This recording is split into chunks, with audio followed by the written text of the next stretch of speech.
Hierarchy. Have you had any dealings with Shintaro? Are his fish up there with the big players? That's an interesting one. My take on this one is if we're talking the big players, I would say no. How I gauge that is quite simple. I judge the big players as being the ones who are the most dominant on the show circuit, winning the major awards year on year on year. So if we're talking that, you're talking your Sakai, Dainichi, Momotaro. You then move into your specialist sort of variety breeders, i.e. Kano with Goshiki, Oyorotsuka with Asagi, and things like that. Omasako with Shiratsori and Kajaku. That's how I sort of rank things, is who's producing the most champions, best in varieties, first prize winners year on year. And Shintaro isn't a name that you see in that mix a lot, not at the highest level. Local shows, sort of like the Nagaoka, things like that, yes, there'll be wins. But even there, you often see your Maridos, Nogamis, NNDs, them guys winning the top honours every year. Shintaro fish, I mean, I've studied a lot about them. You know, it's sort of one of those breeders who stooped in the history. So Shintaro was an understudy of Toshio Sakai, the original Matsunosuke producer, and as such, his lineage was built off of that original Matsunosuke lineage. So what you've got there is that Matsunosuke bloodline was we're talking about Sankey mainly here as well. It's a big production at Shintaro. Is the Magoi lineage that was created, where Matsunosuke added Magoi blood in, and after several generations of breeding, produced a stable line. And this lineage, actually, this Matsunosuke line, did go on to produce the first Go Sankey over 1 meter, because it created the first jumbo growing Sankey. That fish produced from that Matsunosuke lineage actually ended up at Momotaro, and they were the guys that pushed it over the line and got it over that 1 meter, then onto its grand champion win. So yeah, huge. It's a huge pedigree that's there in the fish. I just feel, and we've seen this from some of the videos that Yivo's done, to be honest with you, it needs sort of modernizing a little bit. So this Matsunosuke line that Shintaro took on, and is pretty much, the characters are all there in it. You've got the incredible quality of skin. That is one thing there that is phenomenal. And as such, it's the huge Matsunosuke trait. And they are jumbo growing. There's no, these things grow, the 90 plus and beyond very consistently and regularly. So no issues with any of that stuff. I think for me, where it needs modernizing is the body is still too traditional in that Matsunosuke sense. So this Magoi lineage produces a more slender frame. Now, what we've become accustomed to and used to in this day and age is the Sakai body. That set a new benchmark. And what Sakai do is this huge volume. And Dainichi probably as well, to be honest with you. Huge body height, huge power all round. And as well as then getting the big jumbo sizes as well. And I think that's led to the Shintaro fish being not as competitive against that, because back in the day, probably it was the most prominent bloodline. Just hasn't been modernized and updated to suit the sort of tastes and styles of the modern day.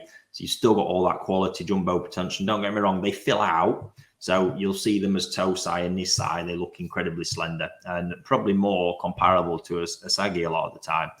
And they do fill out with age. So volume does come, and, at 90, the volume will be considerable. But when you stack that up against, say, a Sakai or Dainichi fish of 90 cm, that Dainichi or Sakai is probably going to look 5 cm plus more or bigger because of the difference in body volume. So, yeah, I really rate the fish. It's also nice to still have these lineages kicking around, whereas, you still get a lot. And I respect the guy a lot for having stayed with it for so long, because we just see a lot of these old lineages that have these traits that people love. If you're not everybody is a big fan of the Sakai body. So if you're not, this is a great another option for you, because like I say, there's heaps of quality there.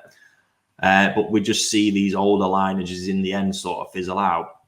it's still being, that Matsunosuke line is still in development at Isao and Ishikigoi with Toshio Sakai. That's was the producer, but even his brother, the Yamamatsu operation in Niigata, even they've tried tinkering with it to sort of get more body volume growing in there without affecting those extreme skin qualities that they have. So yeah, like I say, I think from Yivo's videos, there is some Sakai fish now at Shintaro that they're trying to introduce as oyagoi, and see, it could be an interesting one, because if that ends up being done successfully and you have those qualities then coupled with sort of body power of Sakai, things could get really, really interesting there. But it'll be a interesting one to see if that can be done, and this still the style of the Shintaro Sanki can be maintained.